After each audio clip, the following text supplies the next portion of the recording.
Prosperity gospel ఏమంటాం మనం తెలుగులో?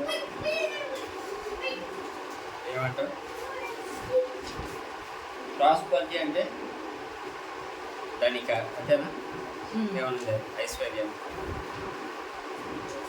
ఏమంటారు? ధనిక సువార్త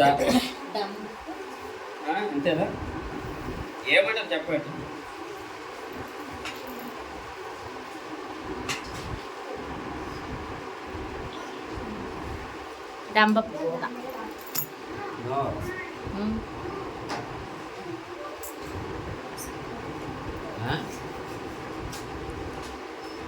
గూగుల్లో పడుతుంది ప్రాస్పరిటీ. కాకినాడలో సభలు పెడతారు. ఏం సభలు పెడతారు? సువార్త సభలు, ఉజ్జీవ మహా సువార్త సభలు, అభిషేక కూడికలు, తైలాభిషేక కూడికలు. ఎన్ని గ్రౌండ్లు ఉన్నాయి కాకినాడలో? ఎన్ని గ్రౌండ్లు ఉన్నాయి? ఎన్ని గ్రౌండ్లకు మీరు పోయారు? ఎన్ని గ్రౌండ్లకు మీరు పోయారు? ఒకటేనా? ఊరికి ఒక గ్రౌండ్ ఉంటుంది. గుంటూరులోనేమో గుంట గ్రౌండ్స్ ఉన్నాయి, విజయవాడలోనేమో పీడబ్ల్యూ గ్రౌండ్ ఉంది. తర్వాత వైజాగ్లో నాకు తెలియదు. ఒక్కొక్క ఏరియాలో ఒక్కొక్క చోట సువార్త మహాసభలు పెట్టి 3 రోజులని పెట్టి లాస్ట్లో కానుక వసూలు చేస్తారు. అర్థమవుతుందా? సువార్త మహాసభలు కానుకను మాత్రం వసూలు చేస్తారు. కానుకను పడతారు అంటే కానుకను పట్టిన తర్వాత ఇప్పుడు సువార్త చెప్పిన తర్వాత కానుకను పట్టవచ్చా పట్టకూడదా? మీరు ఎప్పుడు ఇవ్వలేదా? మరి అప్పుడు ఎందుకు ఖండించరా?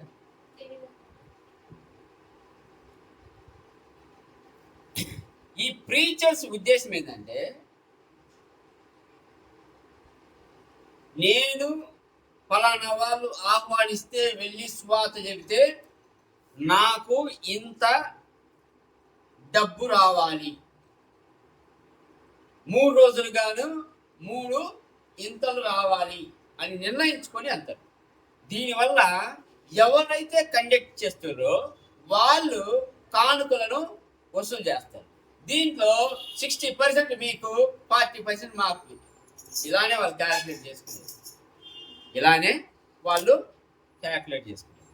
అయితే ఇది దేవుని ప్రకారం, దేవుని వాక్య ప్రకారం ఎంతవరకు కరెక్ట్? ప్రాస్పరిటీ గాస్పల్ నీళ్ళు మిస్ఇంటర్ప్రిటేషన్ చేస్తున్నారు. ఎలా? మీరు ఇవ్వండి, దేవుడు మీకు ఇస్తాడు. మీరు ఇస్తండి, దేవుడు మరలా మీకు, మీరు విస్తారంగా పంట పోతారు. మీరు కొద్దిగా ఇచ్చుతారు, విస్తారంగా వస్తారు. ఈ వాక్యం ఎన్నిసార్లు ఏంటంటారు మీరు? 100 సార్లు. మీరు ఇత్తుడి, మీరు కొయ్యదు. మీరు ఇవ్వుడి, దేవుడు మీకు ఇస్తాడు. అంటే దేవుడి ఉద్దేశం ఏంటి? మనం ఇస్తే దేవుడు మరలా మనకు తిరిగిస్తాడు అనే కదా వాళ్ళు చెప్పేది. మీరు కొంచెంగా ఇస్తే దేవుడు దానికి 30 దింతలు, 60 దింతలు, 100 అంతలు ఇస్తాడు అని అర్థం. మత్తయి 6:9-21 దేవుని వాక్యం ఏం చెప్తుందో చూడండి. మత్తయి సువార్త 6:19-21. కాబట్టి మత్తయి సువార్త 6:19-21. భూమి మీద మీ కొరకు ధనమును కూర్చుకొనవద్దు. ఇక్కడ చిమ్మెట్టయు తుప్పును తినివేయును, దొంగలు కన్నము వేసి దొంగిలెదరు. పరలోకమందు మీ కొరకు ధనమును కూర్చుకొనుడి. మరి ఎందుకు వీళ్ళు ప్రసంగం చేస్తారు? మీరు ఇయ్యండి, మీరు ఇయ్యండి, మీరు ఇయ్యండి, మీరు ఇయ్యండి. ఎవరికి ఇస్తున్నారు? సంఘానికి ఇస్తున్నారు. ఆ సంఘము ఎవరి చేతిలో ఉంది? ఒక పాస్టర్ చేతిలో ఉంటది. మనీ మొత్తం ఎక్కడికి వెళ్తుంది? ఆ పాస్టర్ చేతిలోకి వెళ్తుంది. ఆ పాస్టరు ఒక్కడే ధనవంతుడైతుండు. కానీ వీళ్ళు సంవత్సర కాలం అంతా ఇస్తూనే ఉంటారు. ఎవరు? విశ్వాసం. ఆ పాస్టర్ ఒక్కడే 2 కోట్ల 3 కోట్ల అపార్ట్మెంట్ లో ఉంటాడు. మిగతా విశ్వాసులు అదే పూరి గుడిసెలో ఉంటారు. మళ్ళా సంవత్సరానికి 3-4 సార్లు మీరు ఇవ్వండి, మీరు పోయారు, మీరు ఇవ్వండి, దేవుడు మీకు ఇదే వాక్యము వాళ్ళు కాకుండా వేరే వాళ్ళని పిలిచి చెప్పిస్తారు. ఇక్కడేమో ఇది చెప్పింది ఎవరు? యేసుక్రీస్తు. ఏమని చెబుతుండు? మీరు ఇవ్వండి, దేవుడు మీకు ఇస్తాడని చెబుతుండ. ఏమని చెబుతుండు? భూమి మీద మీరు ఏది కూర్చుకోమాకండి. మరి ఇప్పుడు కూర్చిన డబ్బంతా ఏం చేస్తున్నారు? వీళ్ళు BMW కార్లు తీసుకుంటారు, 4 ప్రసంగాలంటే 4 సూట్లు వేస్తారు. వీళ్ళు బిజినెస్ క్లాస్ టికెట్లలో ప్రయాణం చేయాలా, స్టార్ హోటల్లో ఉండాలా. మరి దేవుడు ఏం చెబుతాడు? భూమి మీద మీరు ఏది పెట్టుకోమాకండి అంటుంది కదా. మీరు కూర్చుకోవాల్సిన ఎక్కడ? పరలోకంలో.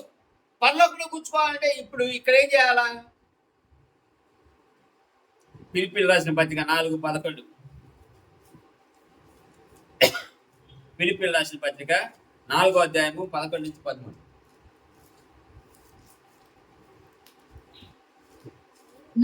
నాకు కొదవ కలిగినందున నేను ఇలాగ చెప్పుటలేదు. నేనే స్థితిలో ఉన్నను ఆ స్థితిలో సంతృప్తి కలిగి నేర్చుకుని ఉన్నాను.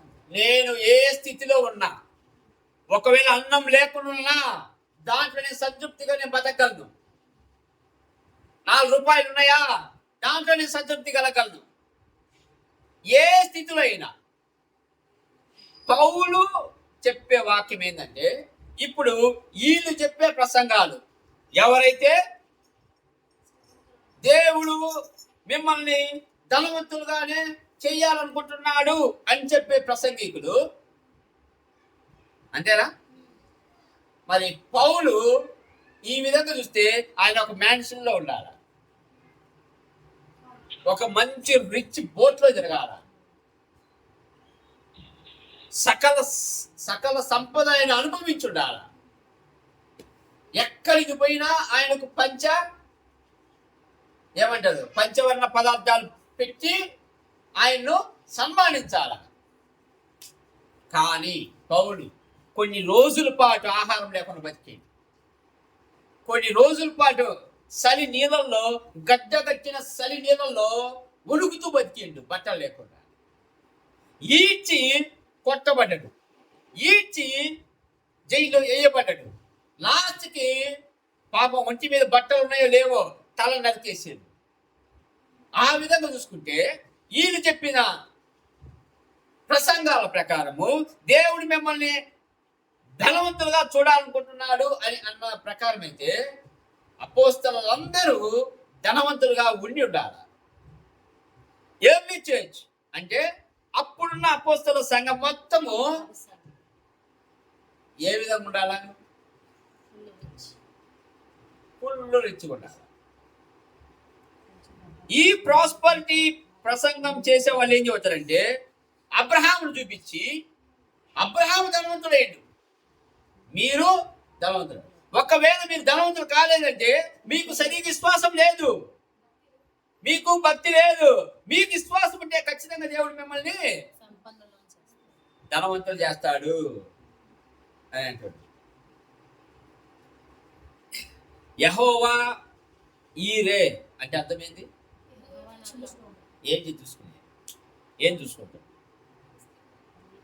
మీ అవసరాలను తీర్చే దేవుడు అని. మిమ్మల్ని లగ్జరీ హోటల్లో పెడతాడు అని కాదు అర్థం. యెహోవా ఈరే అంటే మీ అవసరాల నిమిత్తము ఆయన చూసుకొను. ఏంటి? ఆయన మీరు అరణ్యాల్లో తిరుగుతుంటే మీకు ఆహారం ఇచ్చిండు, పాములు తేళ్లు తిరిగే ప్రదేశాల్లో మిమ్మల్ని కాపాడిండు, నీళ్లు లేని ఎడారిలో మీకు నీళ్లు అందించిండు, పగలు ఎండ గాని నైటు చంద్రుడి నుండి ఏదైనా ఓకే, చంద్రుడి నుండి కూడా కొంచెం ఎంతో కొంత ఏం తగ్గుతుందంట, అపాయం కలుగుతుందంట. వాటి నుండి కూడా మిమ్మల్ని కాపాడి, పగలు ఎండ నుండి మేఘస్తంభము, రాత్రి చీకటి నుండి అగ్నిస్తంభం అయి నిలిచి మీ అవసరాలు తీర్చండి. ఎక్కడ ఇప్పుడు మనం చదువుతాం కదా, యెహోవా ఈరే, యెహోవా రాఫా, యెహోవా షమ్మా, యెహోవా షాలూం, వీటన్నిటిలో ఎక్కడ దేవుడు మిమ్మల్ని ధనవంతులు చేయను అని ఆ పదం లేదు. మన ఇక్కడ మాత్రం వీళ్ళు దేవుడు మిమ్మల్ని ధనవంతులు చేయాలి అని చూస్తున్నాడు కనుక మీరు విశ్వాసం కలిగి ధనవంతులు కాండి. దానికి మీరు ఏం చేయాలంటే, మీరు ఇయ్యండి, దేవుడు మీకు ఇస్తాడు. మీరు ఇద్దండి, మీరు పంట బాగా వస్తారు. Miss interpretation.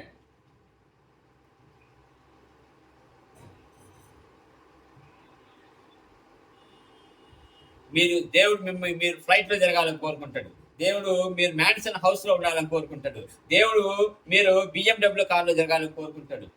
ఇదంతా ఫాల్స్ టీచింగ్, హెర్సీ అంటారు, అబద్ధ బోధ.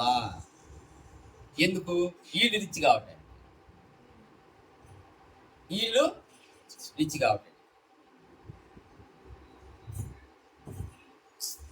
దేవుడు ఏమంటాడంటే, మీకోసం ఇక్కడ ఏది స్టోర్ చేసుకోమాకండి. పాతకాలంలో మనం ఏం చేస్తామంటే, పాత్రలు దవ్వి, అంతేనా, గాజులు దవ్వి వాటి నిండా నింపుకుంటాం.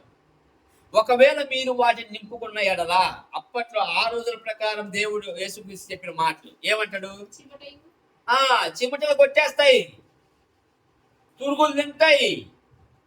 నువ్వు ఒకవేళ గాజులలో పాత్రలలో ఉంచుకుంటే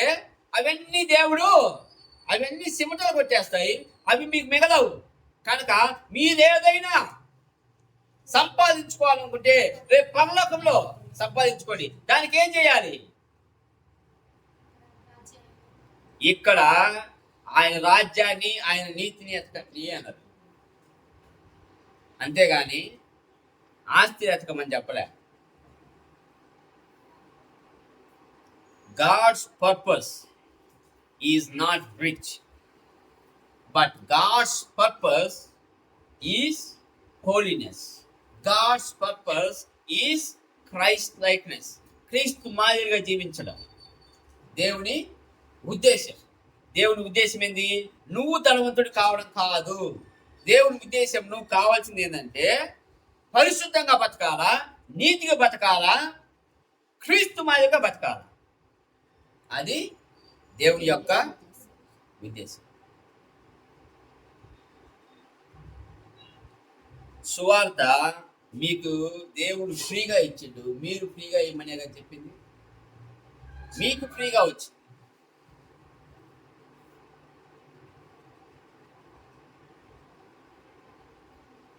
మీకు ఫ్రీగా వచ్చింది, మీరు ఫ్రీగా ఇవ్వండి.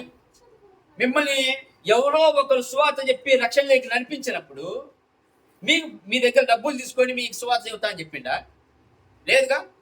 మరి మీరెందుకు వేల మందికి సువార్త చెప్పి కానుకలు అడుగుతున్నారు? మీరెందుకు డబ్బులు తీసుకుంటున్నారు సువార్త చెప్పడానికి? రక్షణ అనేది ఫ్రీగా వచ్చిన వరం, నువ్వు ఫ్రీగా ఇవ్వాల్సిన వరం.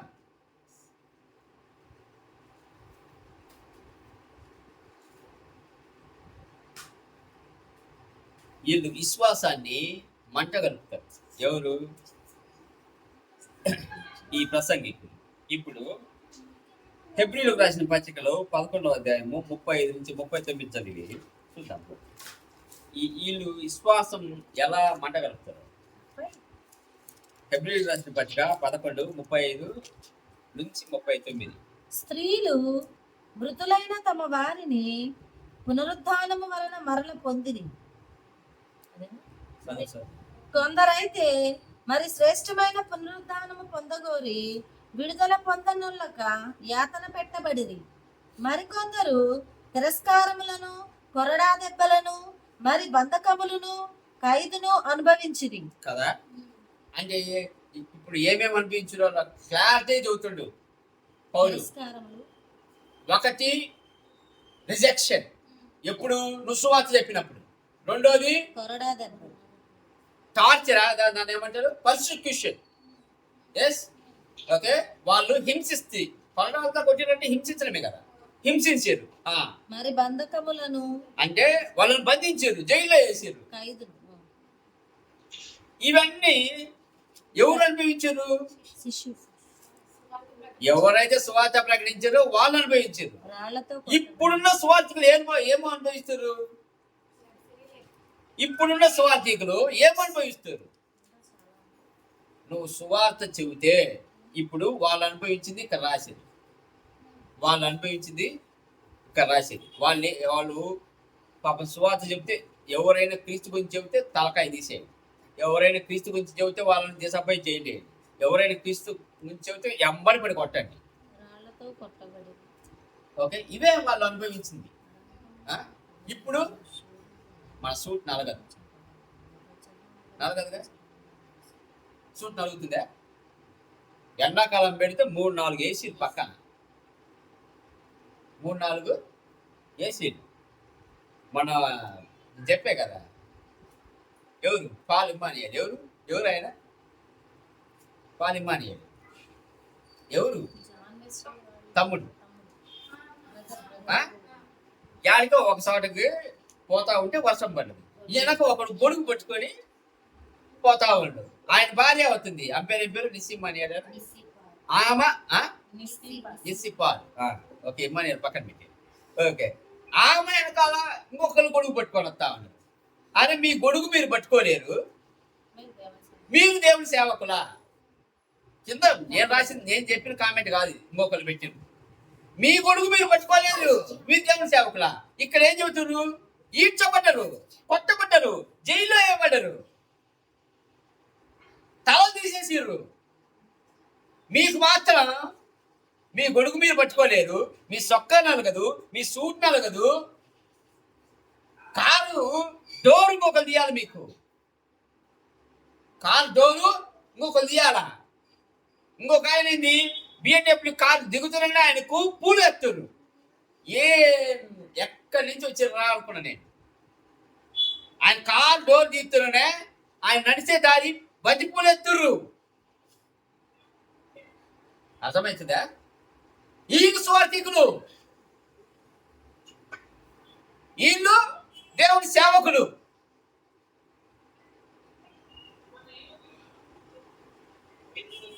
పౌలేమో దేవుని సువార్త చెప్పే వాళ్ళ విశ్వాసం ఎలా ఉంది?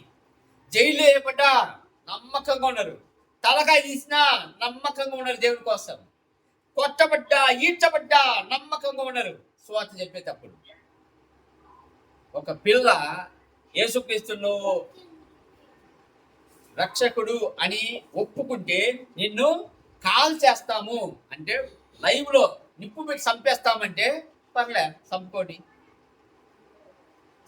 యేసుక్రీస్తు దేవుడు చంపేసిర్రు, నిప్పు పెట్టి చంపేసిర్రు, అయినా క్రీస్తును వదలు. అదే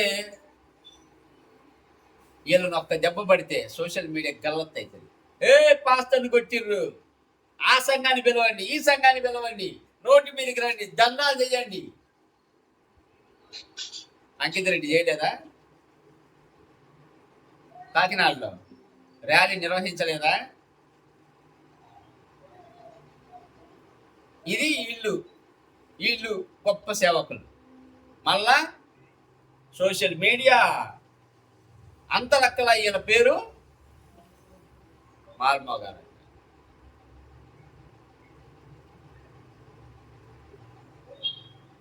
దానియేలు గ్రంథంలో 3:17-18 these children destitute children. Am I right? అంటే డెస్టిట్యూట్ అంటే తల్లి తండ్రి లేకుండా బానిసలుగా బతుకుతున్న పిల్లలు. షద్రకు మేషకు అబేద్నెగోలు వారి విషయంలో ఆయన ముఖము వికారమైన గనుక గుండము ఎక్కటి కన్నా 7 అంతులు వేడిగా చేయమని ఆజ్ఞ ఇచ్చాను. ఇక్కడ ఒకటే నేను చెప్పేది, షద్రకు మేషకు అబేద్నెగో ఏమంటారు? మీరు మమ్మల్ని అగ్నిగుండంలో పడవేసిన మేము మాత్రం మొక్కం. రెండోదిగా ఇంకొక పదం, మమ్మల్ని మా దేవుడు కాపాడగలడు. ఒకవేళ ఆయన కాపాడకపోయినా మేము మాత్రం మొక్కం. ఒకవేళ ఆయన కాపాడకపోయినా మేము మొక్కం. ఇది విశ్వాసం. ఇది విశ్వాసం. వాళ్ళ విశ్వాసం ఇంచ కూడా తగ్గట్లే. ఎప్పుడు ఎదురుగా అగ్నిగుండం ఉన్నప్పుడు, ఎదురుగా సావు కనపడుతూ ఉన్నప్పుడు, ఎదురుగా ఆ మంటలు మనల్ని కాల్ చేస్తాయని ఊహ వచ్చినప్పుడు వాళ్ళ విశ్వాసం ఇంత కూడా కదలటంలే.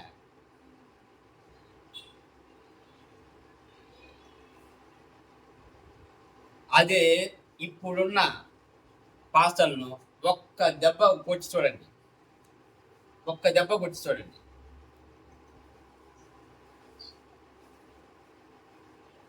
క్రైస్తవుల మీద దాడులు, క్రైస్తవుల సంఘాల మీద దాడులు అని ఎలా వేసి పాల్గొంటారు.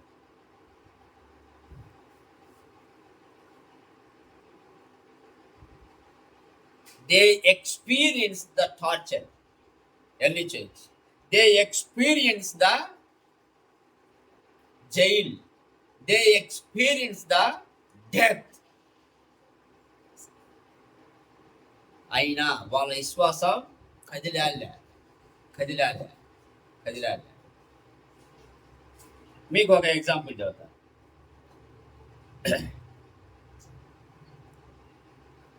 పాస్టర్ ప్రవీణ్ గారు చనిపోయినప్పుడు ఇద్దరు బాగా సోషల్ మీడియాకి వచ్చి ఫేమస్ అయిన ఇద్దరు వ్యక్తులు ఉన్నారు. వీళ్ళు క్లోజ్ ఫ్రెండ్స్ అయిన. ఎవరు? ఒకళ్ళు అభినయ్ దర్శన్, ఇంకొకళ్ళు అజయ్. ఓకే, వీళ్ళిద్దరు బాగా ఫ్రెండ్స్ అయిన. అయితే రీసెంట్గా అభినయ్ దర్శన్ అనే వ్యక్తి జూబ్లీ హిల్స్ ఎమ్మెల్యే ఎన్నికల్లో పోటీ చేయాలని నిర్ణయించుకొని వాళ్ళకు ఒక టైం ఉంటుంది, ఇంతవరకే ప్రచారం చేయాలి. ఈయన స్కానర్లు పెట్టి డబ్బులు అడిగిందంట అందరినీ. అది ఉంది. ఓకే, అందరూ డబ్బులు వేయండి, 100 ఓకే, మీకు 100 రూపాయలు మీరు ఒక బిర్యానీ తింటే రాదా.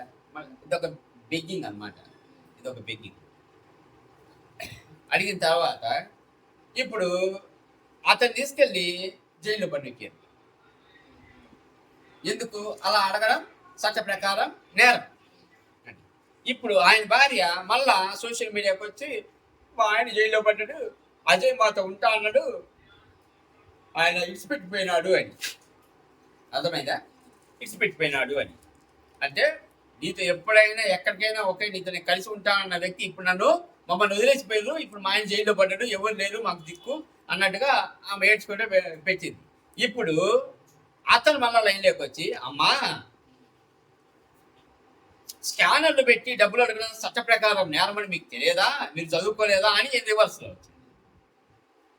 వీళ్ళు ఏం చేస్తారు? క్రిస్టియానిటీని వాడుకోవడం భ్రష్టు పట్టిస్తారు. అంటే క్రిస్టియానిటీ అంటే ఇది కాదు, ఇప్పుడు నేను చెప్పింది కాదు. శ్రమలు, హింసలు, జైల్లో పడడం, ప్రాణం పోవడం ఇవి కాదు.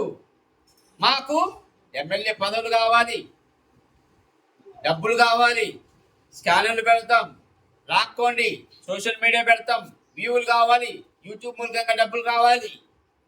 ఇది ఇలా కావాల్సింది. వీళ్ళు ఆత్మల భారం కలిగిన వాళ్ళైతే ఆ ఏరియాలో సేవ చేసుకుంటూ వేరే చోటికి పోయి సంఘాలు నిర్మించుకుంటూ వెళ్ళాలి.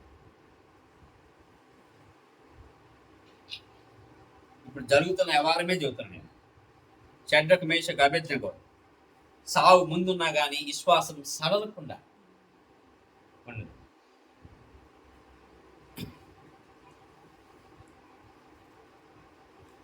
దేవుడు మనకు ఒకటి చెప్పింది, ఎవరైనా నన్ను ఎంబడింపగోరిన ఎడల తన్ను తాను ఉపేక్షించుకొని సిలువనెత్తుకొని వెంబడించుడి. దీస్ ప్రీచర్స్, ఎవరైతే ఆ సేవకులు అని పిలువబడే వీళ్ళు యేసుక్రీస్తు యొక్క సిలువను విస్మరించి పక్కన పెట్టేసి,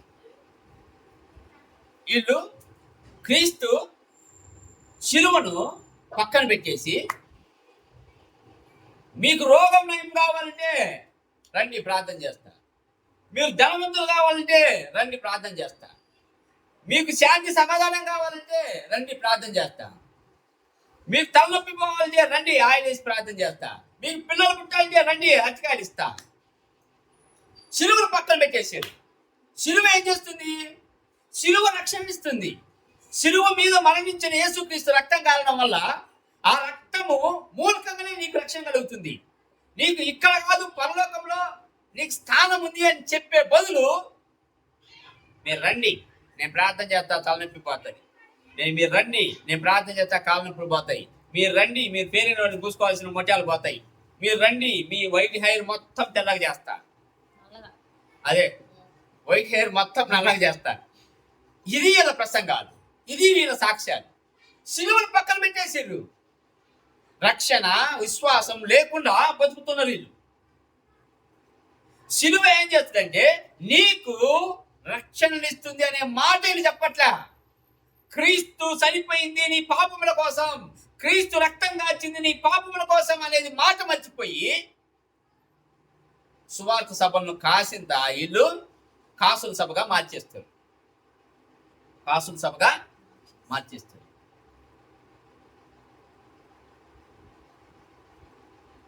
యేసుక్రీస్తు సిలువ ఎంత ప్రాధాన్యత అంటే, ఆ సిలువ నీకు శ్రమను చూపిస్తుంది.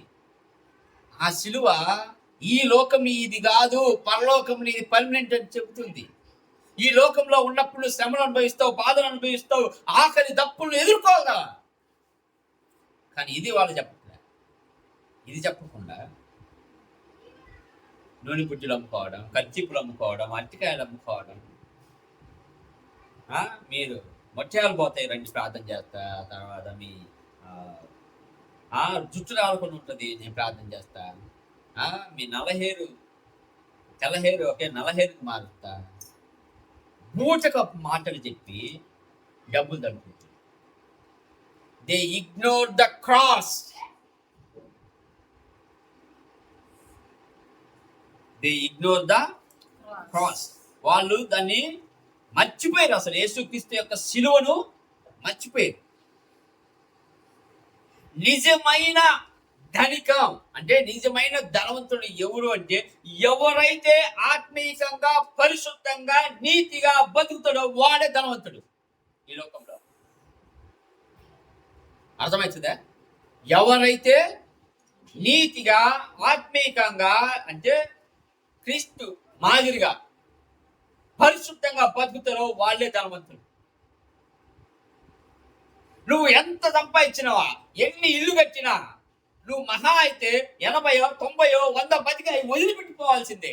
అది ఇంకొకడు అనుభవిస్తాడు. నువ్వు సంపాదించి పెడతావు, ఇంకొకడు అనుభవిస్తాడు. క్లియర్?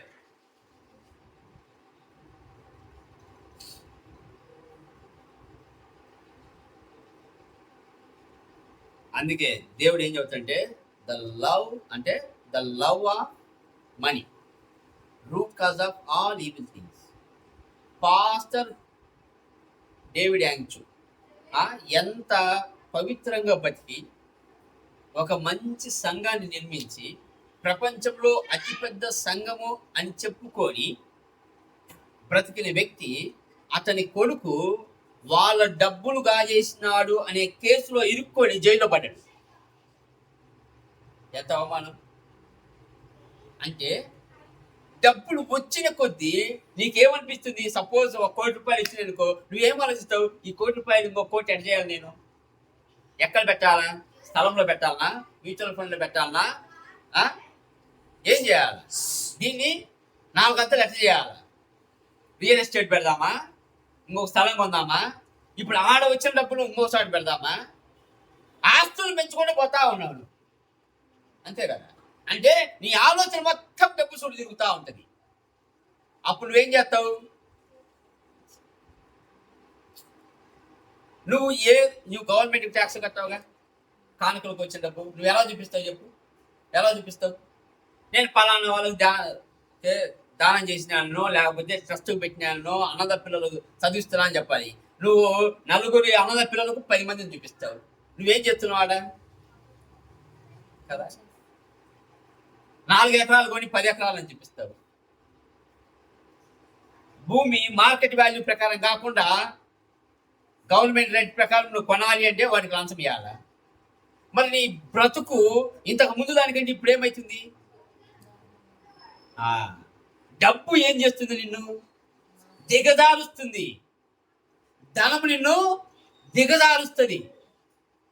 ఆత్మీకంగా నిజమైన ధనవంతుడు అంటే నేను క్రీస్తులో ఉంటేనే, నేను నీతిమంతంగా బతుకుతేనే, నేను పరిశుద్ధంగా ఉన్నప్పుడే నేను ధనవంతుడిని.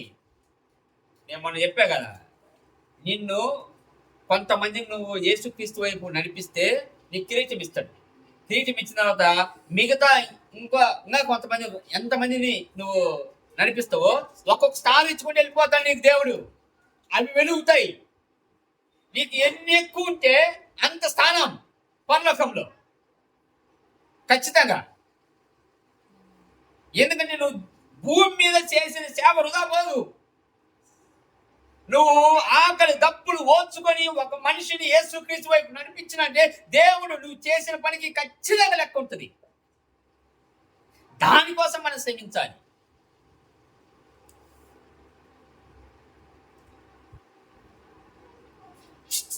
నిజమైన సువార్త చెప్పేది ఏంటంటే నాకు క్రీస్తు ఉంటే చాలు అనుకోవాలి. పౌలు ఏం చెబుతాడు?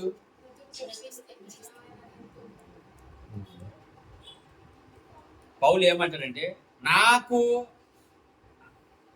అంటే క్రీస్తు కోసం నేను సకలము పెంటగా ఎంచుకుంటాను అంటాడు. అంటే నాకు డబ్బు కూడా ఒక పెంటే, దాన్ని సిరిపారేస్తా. క్రీస్తు నాకు కావాలి అనుకున్నప్పుడు మిగతా నేను ఎందుకు తూకం వేసుకో. నాకు క్రీస్తే ఇంపార్టెంట్. నాకు క్రైస్తే అంటే ఈయన తప్పితే నాకు మిగతా అవసరం లేదు. క్రీస్తు ఏమంటాడంటే నువ్వు నన్ను వెంబడించు. ఒక యవనస్తుడు వస్తాడు, ఓకే నేను అన్ని పాటిస్తున్నాను, పరలోకం చేరాలి అంటాడు. అంటే నీకు ఒకటి కొద్దుగా ఉంది, నీకున్న ఆస్తిని మొత్తం అమ్మేసి నా ఎమ్మటి రా అంటే వాడు మాత్రం రాడు. ఎందుకు? వాడికి మనసు మొత్తం వాడు ఆశ చుట్టూ ఉంది. అరే నాకు 4 ఎకరాల పొలం ఉంది, 2 హౌసులు ఉన్నాయి, 2 కార్లు ఉన్నాయి, 2 ఇవి ఉన్నాయి. వాటిని వదిలిపెట్టుకొని ఈయన కాలినడకన ఈయనెమ్మటి రమ్మంటాడు. తిండి ఆడ దొరుకుతామని తెలియదు, ఆడ పడుకోవాలో తెలియదు. అది వాన పడితే ఎక్కడ ఉండాలి, నేను ఎండొస్తే ఎక్కడ ఉండాలి. ఈయన ఇలా అంటాడు, శుభ్రంగా ఎండొస్తే నేను ఏం చేసుకొని పడుకోవచ్చు, వాన వస్తే నాకు కార్లు ఉన్నాయి తిరగటానికి, తినటానికి పంచపక్ష పరమాణాలు ఉన్నాయి.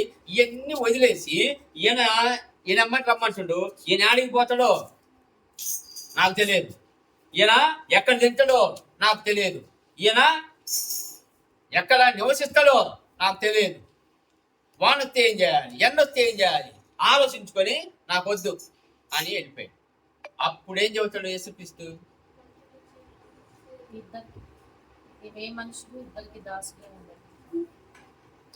ధనవంతుడు రక్షణలోకి రావడం చాలా కష్టం. ఎందుకంటే ఒంటైన సూది బెజ్జంలో దూరుతుందేమో కానీ, అంటే సూది బెజ్జం కనీసం నువ్వు ఎక్కిస్తానికి కళ్ళజోడి పెట్టుకొని ఇట్లా దానం పెట్టాలి. అంత సన్న సూది బెజ్జంలో ఒంటె చూస్తే, యాక్చువల్గా అయితే వాళ్ళ ఏరియాలో అప్పుడు ఒంటెలు ఉన్నాయి కాబట్టి యేసుక్రీస్తు ఒంటెతో పెట్టేది, లేకపోతే ఏనుగుని పెట్టేవాడు. అంతే కదా? అంటే వాళ్ళకి అర్థం కావాలని వాళ్ళకు కనపడే ఒంటెలు, అందుకని ఒంటె ఎగ్జాంపుల్ పెట్టింది. లేకపోతే ఏనుగు కనపడితే ఏనుగునే పెట్టేవాడు. ఇప్పుడు దీంట్లో ఒంటె దూరొచ్చు, సాధ్యం. కానీ ధనవంతుడు రావాలి అంటే కష్టం. ఎందుకు? వాడు అవన్నీ వదులుకోవడానికి ఇష్టపడ్డు, అవన్నీ వదులుకోవడానికి ఇష్టపడ్డు. కనుక క్రీస్తు తప్పితే మనకు మిగతా అన్ని పెంటతో సమానం. అలా ఎంచుకోవాలి. క్రీస్తు నా ఐశ్వర్యం, క్రీస్తు నా ధనం, క్రీస్తు నా బలం, క్రీస్తు నా సర్వస్వం.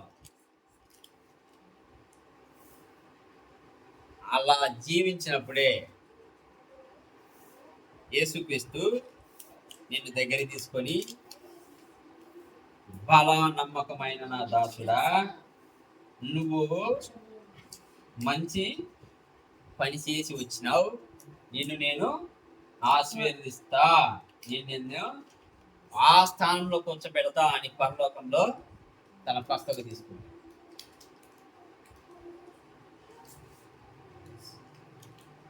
మనం సాధించాల్సిన ఏదైనా ఉంది అంటే ఎవరినైనా నీతిమంతంగా నువ్వు తీర్చిదిద్దడమే, ఒక్కరినైనా యేసుక్రీస్తు వైపు రక్షణలోకి నడిపించడమే, యేసుక్రీస్తు శిష్యులుగా తయారు చేయడమే. మనం పరిశుద్ధంగా బతికి, మనం నీతిమంతంగా ఉండి, క్రీస్తే నా సర్వస్వం అనుకొని బ్రతికితే 2 చేతులతో రేపు నీకు ఆహ్వానం పలుకుతాడు యేసుక్రీస్తు. ఈ లోకం ఎవ్వరికి శాశ్వతం కాదు. ఈ లోకము ఎవ్వరికి శాశ్వతం కాదు. ఎవరు ఎలా మనం అనుకుంటాం రేపటి దినం నాది అని. నో. మొన్న కావేరి ట్రావెల్ బస్సు పోతా ఉంది. ఎవరన్నా అనుకున్నారా? క్షేమంగా వాళ్ళ తల్లిదండ్రులు, వాళ్ళ పిల్లలు, వాళ్ళ బంధువులు వాళ్ళందరూ ఏమనుకుంటారు? మా బిడ్డలు రేపు క్షేమంగా బెంగళూరు చేరుతారు, ఉదయాన్నే నేను ఫోన్ చేస్తానని అనుకుంటారు. కానీ నడి రాత్రిలో బస్సు తగలబడి మాంసం ముద్దలైపోయారు. ఒక తల్లి అయితే తన బిడ్డను ఓకే, ఎన్ని సంవత్సరాలు ఉంటుందో మనకు తెలియదు, ఒక కాలిపోయిందా, ఆ బిడ్డను తీసుకొని ఎలాగైనా బిడ్డను కాపాడాలని గట్టిగా పట్టుకొని ఇప్పుడు విండో కొట్టి అక్కడే ఇట పట్టుకొని ఇట ఉంది అంట. ఎచ్చు పోలేకపోతే ఆ పొగకి, ఆ మంటకి ఎచ్చు తెలియదు. బస్సు నిండా పొగ, కళ్ళు కనపట్టంలే, గొంతులేకి ముక్కులేకి పోతా ఉంది, ఊపిరాటంలే.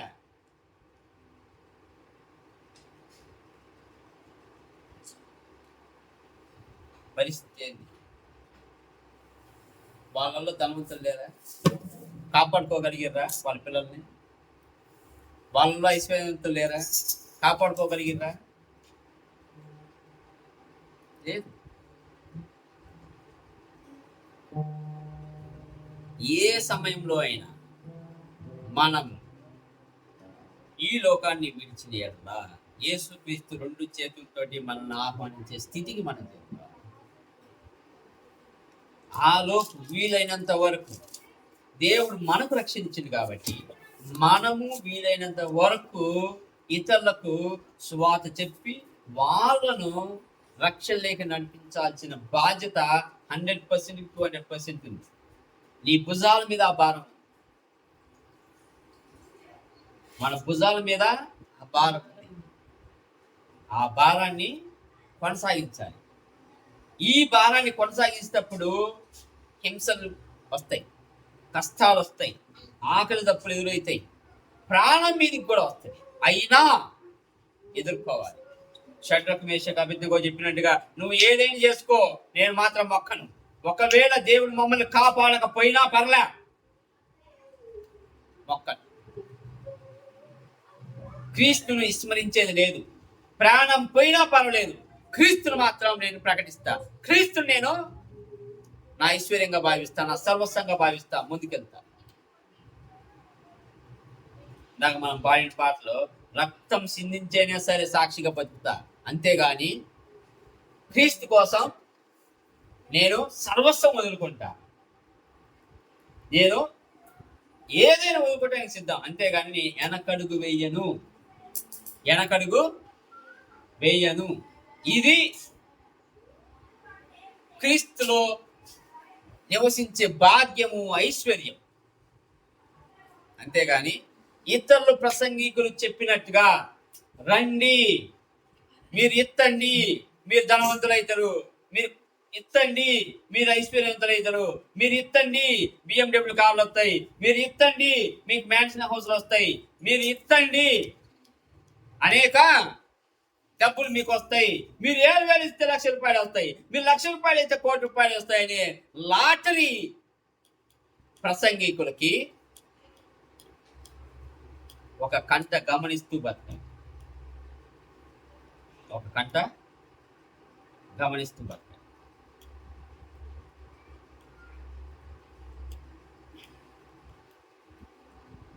అందుకే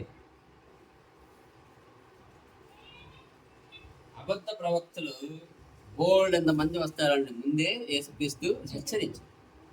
వాళ్ళు గొర్రెతోలు కప్పుకొని మీ మధ్యకి వస్తారు, వాళ్ళు నమ్మిస్తారు, మోసం చేస్తారు. కానీ అలాంటి వాళ్ళని మీరు కనిపెట్టాలి. అలాంటి వాళ్ళ పౌలే ఎదుర్కొన్నాడు. నేను చెప్పిన సువార్త కంటే ఎవడైనా ఇంకొక సువార్త చెబితే ఎలా మీకు జ్వరం పోవాలంటే యేసుక్రీస్తు దగ్గరికి రండి, మీకు రోగం పోవాలంటే యేసుక్రీస్తు దగ్గరికి రండి, మీరు ధనవంతులు కావాలంటే యేసుక్రీస్తు దగ్గరికి రండి, ఇలాంటి సువార్త చెబితే వాడు శాపగ్రస్తుడు. ఈ పరలోకంలో ఉన్న దేవదూత దిగి వచ్చి అలా చెప్పినా కానీ శాపగ్రస్తులే. కనుక సువార్త అనేది ఒక్కటే, శిలువ మీద మరణించిన యేసుక్రీస్తు నీకు రక్షణ ఇవ్వడానికే భూమి మీదకి వచ్చింది, రక్తం కాచింది అందుకే. కనుక మీరు మీ పాపాలను ఒప్పుకుంటే మీకు రక్షణ. ఆ రక్షణ పరలోకంలో నీకు సుస్థిర స్థానం ఏర్పరుస్తుంది. ఆ రక్షణను కాపాడుకుంటూ బతకాలి అంటే క్రీస్తే సర్వస్వంగా బతకాలి. క్రీస్తే నా రాజు, క్రీస్తే నా బలము, క్రీస్తే నా ఐశ్వర్యము, క్రీస్తే నా ధనం.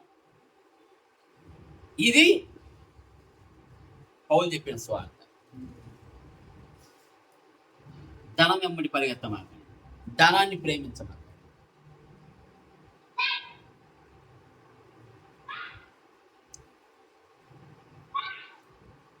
కనుక మనం దేవుని ఎలా ప్రేమించాలో మనకు నేర్పిన దాని ప్రకారం జీవించాలి. అర్థమవుతుందే? కళ్ళు మూసుకోండి, బాగా ప్రార్థన చేయమని.